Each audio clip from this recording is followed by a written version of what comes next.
Alright, let's talk about Wuthering Waves, because this game, it's absolutely packed with stylish, over-the-top characters. I mean, we've got a dragon-casting pistol user on one side, and a girl who practically lives with her health bar hanging by a thread on the other. But here's the thing. While everyone's busy chasing after the flashy 5 stars, some of the real MVPs are actually sitting quietly in the 4-star lineup. And trust me, these characters deserve way more love.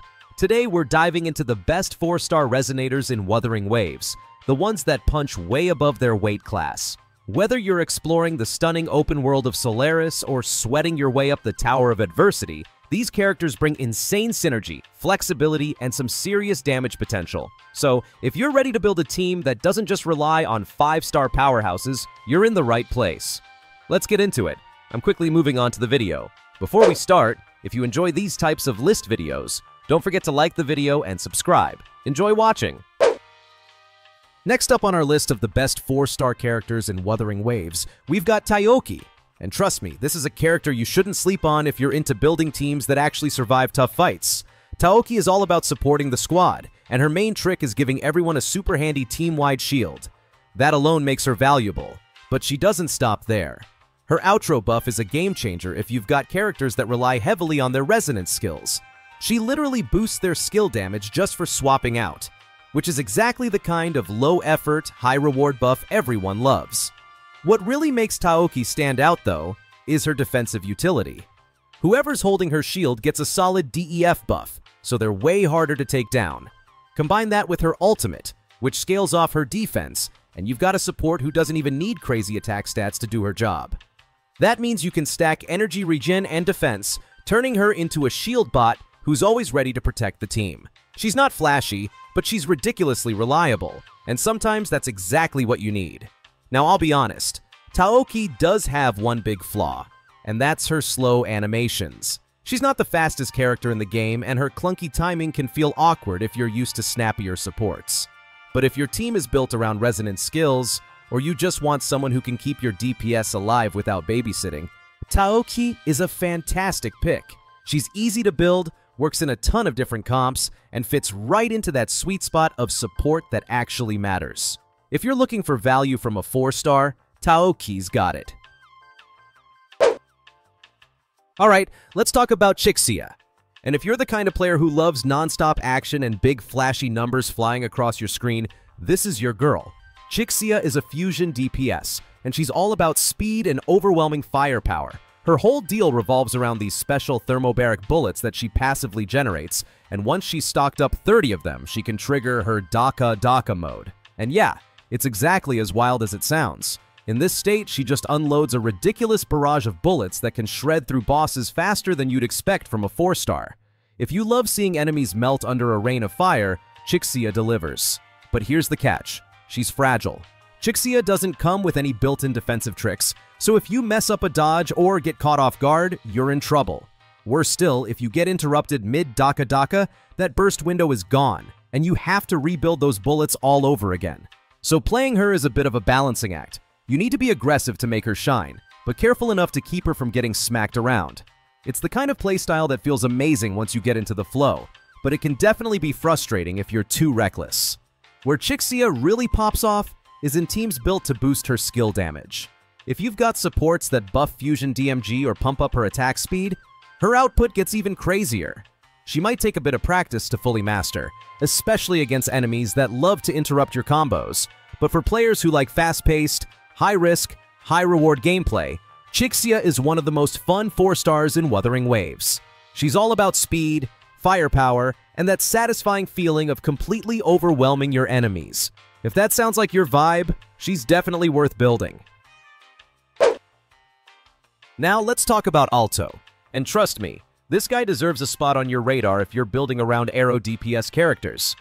Alto's whole thing is being a smooth operator on the field, sliding in and out of combat while buffing your main damage dealer like a pro. The big highlight? His outro skill slaps on a massive 23% Aero damage buff to the next character you switch to. And in a game like Wuthering Waves, where every little bit of extra damage matters, that's huge. He's basically the perfect partner in crime for any Aero resonator you're running. But Alto's not just a one-trick support bot. If you invest in his gear and actually build him for damage, this guy can pull his own weight too. His skills hit surprisingly hard for a support-leaning character, so if you're feeling spicy, you can even use him as a secondary DPS in a pinch. The catch is that Alto's playstyle has a bit of a learning curve. His abilities work best if you've got good timing and positioning, so you'll need to practice if you want to unlock his full potential. Overall, Alto is one of those characters who really rewards players who put the time in to master him. Whether you're just starting out or you've been grinding since day one, he's the type of character who feels better and better the more you play with him.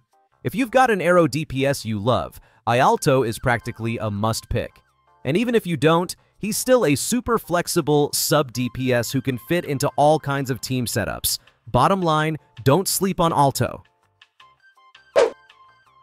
When we talk about the best 4-star characters in Wuthering Waves, there's no way we're skipping Yang. She's one of those characters who might not blow you away with raw damage, but trust me, she's a team player through and through. Her arrow abilities are all about setting up your big hitters for success. Whether it's grouping enemies together or stunning them in place, Yang makes sure your DPS has the perfect opening to do what they do best. Absolutely delete the enemies off the map. Now, the real beauty of Yang is how fast she works.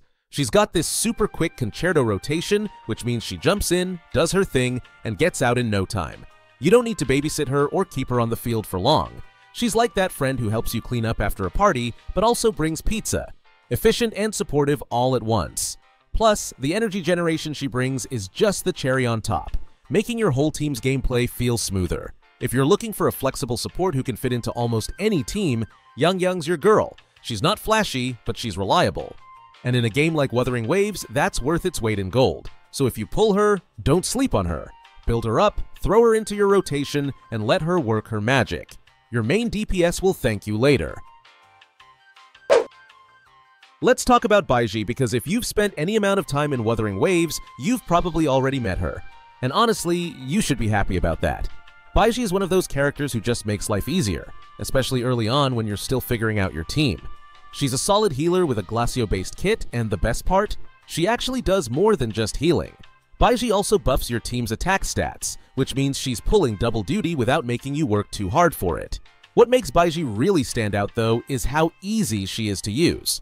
You don't need some 200 IQ strategy or insane reflexes to get value from her. All you do is land basic attacks, and boom, you're building charges for her skill and ultimate. It's super beginner friendly, but still effective enough that even veterans keep her around. Whether you're running a heavy DPS team, a balanced squad, or even just messing around with builds, Baizhi can slide right in and make things smoother. Now, is she better than Verina? Not quite. Verina's a 5-star powerhouse and outshines Baizhi when it comes to raw healing and team support. But here's the thing. Baizhi isn't trying to be a 5-star. She's the perfect example of a 4-star who earns her spot, not just because she's good at her job, but because she fits into almost any comp you can think of. So if you're looking for a reliable, easy to use, and actually fun support, Baizhi is 100% worth keeping around. Oh man, let me tell you about Danjin, because she's easily one of the most chaotic and fun 4-star characters you can get your hands on in Wuthering Waves. If you've ever thought, hey, what if Dark Souls and anime had a baby? Well, that baby is Danjin. She plays like a total maniac. Her whole thing is throwing herself into danger, sacrificing her own HP just to crank out ridiculous amounts of havoc damage. It's not the kind of playstyle where you just stand there spamming attacks and hoping for the best. You need to actually dodge, like your life depends on it. Because with Danjin, it literally does. What makes her so wild is the constant push and pull between risk and reward. Every time you go all in with her abilities, you're shredding your own health bar. But don't worry, she's not completely helpless. Her kit does give you some built-in healing to bounce back, but it's not enough to play lazy. You're going to be living in that sweet spot between massive damage dealer and one hit from death. It's stressful, it's intense, and honestly, it's pretty addictive once you get the hang of it. So if you're the type of player who loves high-risk, high-reward gameplay, the kind where every boss fight feels like a heart attack waiting to happen, Danjin's your girl. She can work as a main DPS if you've got the reflexes for it, or you can bring her in as a sub-DPS for those moments when you just need to break something fast. Either way, mastering her is going to take time, but if you can handle the chaos, you're going to have a blast. Now, let's talk about Yuhu. And honestly, this character is kind of a hidden gem. She's not just your typical Glacio unit who dishes out damage and calls it a day. Yoo-hoo brings a whole lot more to the table with her ability to both heal your squad and crank out solid elemental damage. What really makes her stand out, though, is her auspice charge mechanic.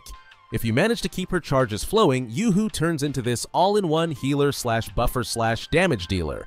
She's basically the Swiss Army knife of support units, which is pretty wild for a 4-star.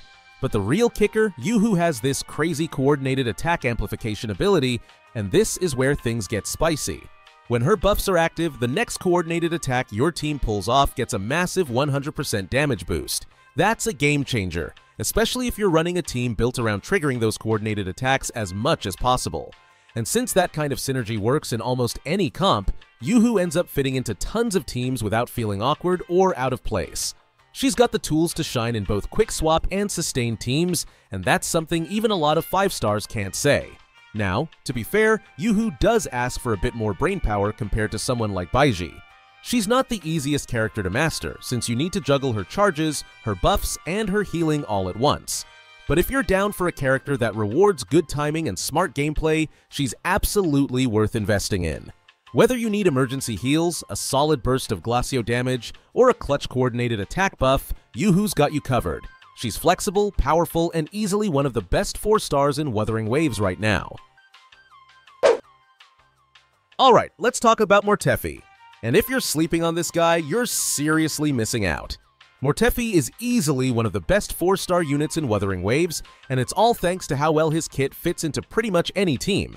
His heavy attack synergy is insane, and when you combine that with his off-field damage, you've got a sub-DPS that punches way above his rarity.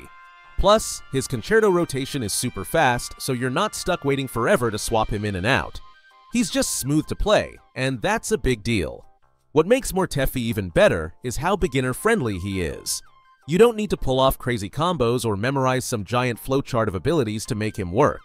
He's simple, but in the best way possible, and when you start unlocking his extra sequences, that's when things get spicy. With those upgrades, Mortefi goes from strong 4-star to almost keeping up with the big-name 5-stars. Not bad for someone who's technically not even supposed to be top tier. So if you're looking for a sub-DPS who's reliable, fun, and genuinely strong, Mortefi's your guy. Whether you're pairing him with a powerhouse like Jian or mixing him into a more experimental team, he delivers every single time. Honestly, he's one of those characters you'll probably end up using way more than you expect. And that's why he's hands down one of the best 4-stars in Wuthering Waves. Don't sleep on him. Alright, let's talk about Sanhua. Easily one of the best 4-star characters you can get your hands on in Wuthering Waves. What makes her so good? It's all about that crazy fast concerto rotation. This girl jumps in, throws down some serious burst damage, and then dips out like nothing ever happened. And the best part? Every time she leaves, she buffs your next character's basic attacks. So not only is she dishing out big damage herself, she's making your main DPS hit even harder. That's the kind of tag team energy we love to see. What's especially cool about Sanhua is how effortless she is to use. You don't need to memorize some wild combo strings or worry about complicated timing, she just works. Whether you want to use her strictly as a sub DPS or even flex her into a hybrid role, she fits right in. She's that one reliable friend who always comes through no matter the situation. Plus, since you get her for free, there's literally no excuse not to give her a shot. If you're building your team and trying to figure out which 4-stars are actually worth investing in, Sanhua is hands down one of the safest bets. She's strong, easy to build, and her kit just makes sense. Whether you're a new player still learning the ropes or a seasoned player optimizing for endgame content, she'll always find a spot on your roster. Seriously, if you haven't built her yet, what are you waiting for? The video ends here. See you in another video. Don't forget to subscribe.